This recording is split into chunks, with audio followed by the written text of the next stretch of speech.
की छोटे पैकेट में बड़ा धमाका, जिसकी कॉस्ट एक ऑक्टेविया के मैगाट्रॉनिक के बराबर है। ये देखना मीटर देखना। रुको गाइस, एक चीज और बताता हूँ, इसका एक्सेलरेशन देखो आप। इसकी जो प्राइस है, इसका प्राइस और ऑक्टेविया का, और ये बिल्कुल डेड थी ना, इसमें आगे की मूवमेंट ना पीछे की। हेलो फ्रेंड्स, मैं हूँ कार्स ट्रांसमिशन से अमनदीप, और ये गाड़ी हमारे पास और आ गई है DQ200 ट्रांसमिशन वाली DSG7, जिसमें लगा हुआ है वॉक्सवैगन की एमियो। और ये गाड़ी बिल्कुल मूवमेंट कंडीशन में नहीं है, ये क्रेन से आई है गाड़ी हमारे पास। इसके अंदर ज़ीरो वर्किंग है, सिर्फ स्टार्ट है कार ये। तो गाइस इसको अब देखो, करते हैं इसका मैगाट्रॉनिक चेंज।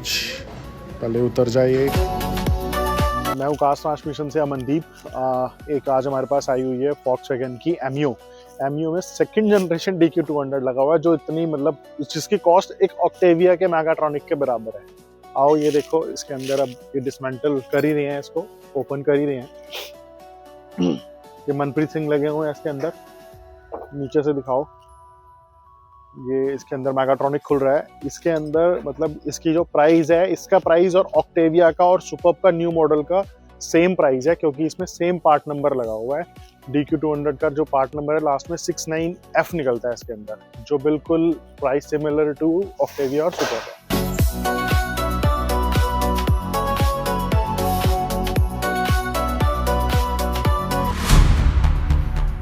हमारी ये एमियो भी तैयार हो गई है, एमियो की भी टेस्ट ड्राइव ले लेते हैं एक बारी। इस कार की स्टोरी अभी आपको बताऊंगा कि पूरी स्टोरी क्या है। ये कार हमारे पास ये बिल्कुल डेड थी ना, इसमें आगे की मूवमेंट ना पीछे की मूवमेंट थी। ये क्रेन पे आई थी और ये किसी वर्कशॉप से नोएडा से ही आई थी। इसकी स्टोरी ऐसी थी कि ये गाड़ी डीलरशिप के पास गई थी, और डीलरशिप ने कस्टमर को बोल दिया था कि सर आपका क्लच ख़राब होने वाला है। और जैसे ही कंपनी की डीलरशिप पे गई थी, ये सिर्फ किसके लिए, ये गई थी सर्विस होने के लिए कार। उसके बाद 2 दिन बाद कस्टमर जब लेने गया है, कस्टमर ने गाड़ी ले ली, अपने यहाँ ले आया, और अगले दिन जब उसने, उस दिन तो ले आया, अगले दिन जब कार चलाई तो कार चली नहीं, मतलब रास्ते में ब्रेकडाउन हो गई। और ये जो लाइट है आपकी, जो इनमें कॉमन इशू है, जो डी की लाइट इसकी ब्लिंक होने लग जाती है, ये लाइट इसकी ब्लिंक होने लग गई। उसके बाद उसने डीलरशिप पे बात की, तो डीलरशिप कहते हैं कि सर हमने तो बोला ही था कि आपका क्लच चेंज होगा, और आपने रिफ्यूज़ कर दिया काम को, तो इसमें तो अब कुछ हो ही नहीं सकता। और कस्टमर कहता है कि मैंने 1.5 साल पहले वारंटी में कंपनी से इसका मल्टी क्लच चेंज कराया था। मेरा पैकेज था इसका 5 ईयर वारंटी का, जिसमें इन्होंने चेंज करके दिया था। दोबारा उन्होंने चेंज करने से मना कर दिया। वो कहते हैं कि सर एक बार अगर वारंटी में क्लच आपका चेंज हो गया है तो फिर वो एक ही बार होगा, वो दोबारा नहीं होगा, क्योंकि वारंटी आपने एक बार ले ली है, और क्लच की वारंटी, एक कोई भी वारंटी वाला पार्ट है उसके ऊपर दोबारा वारंटी नहीं मिलती। ये वॉक्सवैगन स्कोडा वाले ने बोला है, और ये मुझे भी नहीं पता था, ये भी कस्टमर ने ही मुझे बताया कि भाई ऐसे इनके कोई टर्म्स एंड कंडीशंस हैं। अच्छा, उसके बाद कस्टमर ने क्या करा, कस्टमर ने लोकल किसी वर्कशॉप में इसका मल्टी क्लच खुलवा दिया। मल्टी क्लच खुलवाया और कस्टमर ने मल्टी क्लच कहीं से सोर्स करा नया, और सोर्स करने के बाद मल्टी क्लच उसने इसमें फिट करवाया। जब मल्टी क्लच फिट करवाया, same issue as it is. गाड़ी इसकी कोई वो नहीं थी, मूवमेंट में नहीं थी, गाड़ी के अंदर ज़ीरो मूवमेंट थी, कोई मूवमेंट नहीं थी। उसके बाद काफ़ी दिन तक ये गाड़ी वर्कशॉप में लगी रही। उन्हें लगा कि उनसे क्लच की सेटिंग नहीं हुई है, क्लच की एडजस्टमेंट प्रॉब्लम है। उस बेचारे वर्कशॉप वाले ने, उसको इतनी नॉलेज नहीं थी DSG गियर की, ऑटोमेटिक ट्रांसमिशन की। उसने क्या करा, काफ़ी सोर्स करा, कंपनी के लड़कों को भी बुलाया, क्लच की सेटिंग्स करवाई। इसके क्लच सेटिंग के लिए टूल लगता है, स्पेशल टूल आता है वॉक्सवैगन का, वो भी उसने लगवाया। उस टूल से भी उसने क्लच दोबारा खुलवा के, दोबारा गियरबॉक्स उतार के, दोबारा मल्टी क्लच फिट करवाया, बट ज़ीरो रिजल्ट। क्यों ज़ीरो? क्योंकि इसके अंदर जो फॉल्ट बन रहा था, वो बन रहा था क्लच क्लोज अनकंटेंशनली, और वो क्लच 1 का फॉल्ट आ रहा था। तो हर किसी को ये लग रहा था कि मल्टी क्लच ही खराब है, बट नहीं, वो इसका मैगाट्रॉनिक ख़राब था। हमने डायग्नोस करा, और डायग्नोस करने के बाद मैंने इसका सीधा मैगाट्रॉनिक ही चेंज करवाया है। मैगाट्रॉनिक ही ख़राब था। मल्टी क्लच इन्होंने इसमें नया ही रहने दिया मैंने, क्योंकि पुराना डालने का कोई फ़ायदा नहीं है। कस्टमर ने परचेज़ कर लिया है, वो उसका बिकेगा नहीं, मतलब रिटर्न नहीं होगा वो। और इस सारे प्रोसेस को, जो ये प्रोसेस है सारा जो हुआ है कस्टमर के साथ, उसको 1.5 महीने हो गए हैं। मतलब 1.5 महीने से कस्टमर की कार ऑन रोड नहीं आई है। अब जो हम ये ट्रायल ले रहे हैं, अब ये जो कार ऑन रोड आई है आज हमारी, अब इसमें आप शिफ्टिंग देखो, बिल्कुल प्रॉपर शिफ्टिंग है। वो तो इस कस्टमर के पास और भी कार्स हैं, जिसके पास देखो कस्टमर के पास स्टैंड बाई कार्स होती हैं, उनको इतनी प्रॉब्लम नहीं होती। बट जिसके पास एक ही कार है वो तो बड़ा परेशान हो जाता है ना बिना कार की। शिफ्टिंग देखो सारी, अगर मैं इसमें मैनुअल शिफ्ट भी करके दिखाऊँ, ये मैंने इसको मैनुअल शिफ्ट पे डाल दिया है, ये सेकंड आ गया है, वीडियो थोड़ा सा हिल रहा है, हाथ हिल रहा है। ये मैंने थर्ड शिफ्ट कर दिया। देखो क्लच तो नया है तो स्लिप पेच का तो कोई मतलब ही नहीं बनता। देखो आरपीएम कैसे एग्जैक्ट टॉर्क लेके वहीं से ड्रॉप हो रहे हैं। ऐसे ही फोर्थ आया, अब मैं फिफ्थ डाल रहा हूँ, ये देखो फिफ्थ आया। थोड़ा सा रोड ठीक नहीं है इसलिए मेरा ये ये मैंने सिक्स्थ डाल दिया और ये मैंने सेवन डाल दिया, बिल्कुल परफेक्ट ओके। अच्छा, ये एमयू जो है इसकी माइलेज बहुत अच्छी है, इसलिए हर कस्टमर इसको पसंद करता है। देखो ना कितनी चला दी कस्टमर ने, 1,18,000 चली हुई है कार। ये रीज़न क्या है इस कार का इतना चलने का, क्योंकि इसके अंदर डीजल इंजन है और अपना माइलेज बहुत अच्छी है और कस्टमर इसलिए इसे बड़ा पसंद करता है। जो इनके फॉक्सवैगन, सेम फॉक्सवैगन और रैपिड वाला ही इंजन है, बट थोड़ी चैसिस छोटी है जिसके कारण 1-2 किलोमीटर माइलेज का थोड़ा सा बेनिफिट हो जाता है कस्टमर।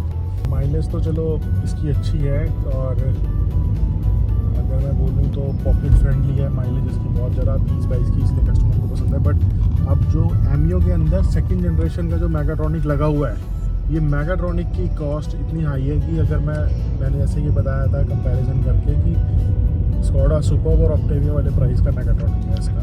जितने में आपका सुपर्ब का और आपका ऑक्टेविया का मेगाट्रॉनिक चेंज होता है, उसी सेम कॉस्ट में इसका एमयू का भी मेगाट्रॉनिक चेंज होता है, क्योंकि पार्ट नंबर सेम है, सिर्फ प्रोग्रामिंग डेटा में ही डिफरेंस आता है बस।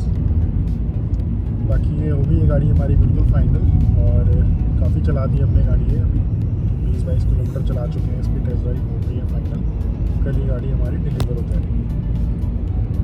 जो भी अपना हम मेगाट्रॉनिक लगाते हैं, चाहे वो आपकी फॉक्सवैगन की वेंटो हो, चाहे वो आपकी रैपिड हो, चाहे वो आपकी ऑक्टेविया हो, चाहे सुपर्ब हो, विद वारंटी हमारा सारा काम है। जो भी मेगाट्रॉनिक्स हम न्यू लगाते हैं उसके अंदर हमारी वारंटी प्रोवाइड की जाती है और हम जो वारंटी इसके अंदर देते हैं अपनी 2 मंथ्स की वारंटी देते हैं, क्योंकि सारे इंपोर्ट के पीस होते हैं। ये इसके अंदर कोई ज़्यादा, कई कस्टमर कहते भी हैं कि सर कंपनी हमें 1 साल की दे रही है, 6 महीने की दे रही है, इसमें बट हम 2 मंथ्स की वारंटी दे पाते हैं, सारा वारंटी नहीं पाती। बट प्रॉब्लम नहीं आई है क्योंकि हम पिछले 3-4 साल से एक ही वेंडर से माल ले रहे हैं जर्मनी में और कोई प्रॉब्लम नहीं आई है।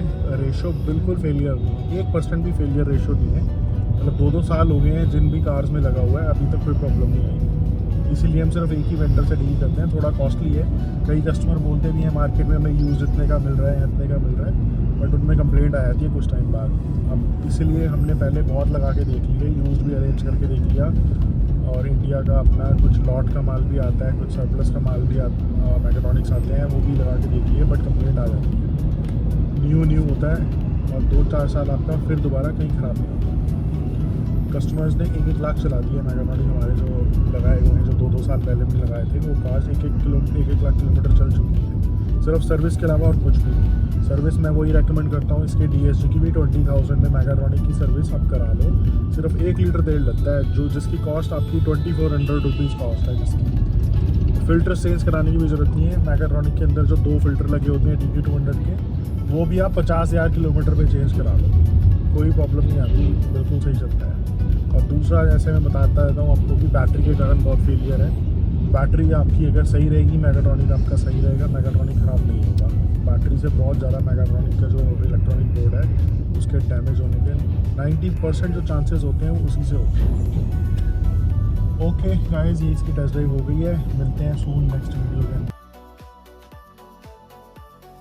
रुको गाइस, एक चीज़ और बताता हूँ, इसका एक्सेलरेशन देखो आप जरा। अगर मैं कहता हूँ ना कि ये मेगाट्रॉनिक महंगा है, सुपर्ब वाला और ऑक्टेविया के प्राइस कंपैरिजन है, देखो एक्सेलरेशन देखो इसका, ये 3rd पे चल रही है, ये मैं किक डाउन मार रहा हूँ, ये मैंने किक डाउन मारा, ये एक्सेलरेशन देखो,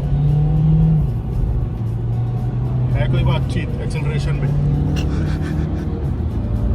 यहाँ देखो ना, ये देखना, मीटर देखना।